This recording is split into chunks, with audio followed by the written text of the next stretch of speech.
Salom qizlar, bugun sizlar bilan birgalikda shu matodan ish bichamiz. Avval nastelimizni belgilab olish uchun tayyor andozalarni qo'yib chizib olamiz. Chizayotganimni esa video qilish esimdan chiqdi.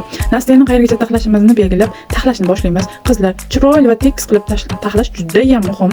Sababi notekis taxlangan mato andozadan ming to'g'ri chizganingiz bilan tagidagi matolar notekis bo'lsa, kesimdan keyin bichim o'zgarib ketadi.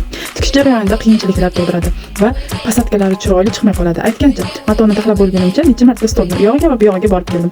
Xullas, taxlab bo'lib avvaldan chizib qo'ygan matonizni oxirgi qatlamiga qo'yib chiqamiz va kesishni boshlaymiz. Aytgancha, bu yerda sizningcha necha razmerlar bichildi, izohlarda yozib qoldiring.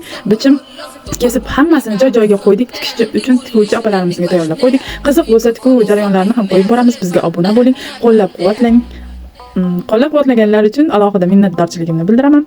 Men sizlarni sevaman va chiroyli ko'ylaklar tikib berishga doim harakat qilamiz. Biz bilan birga bo'ling va bizga obuna bo'ling.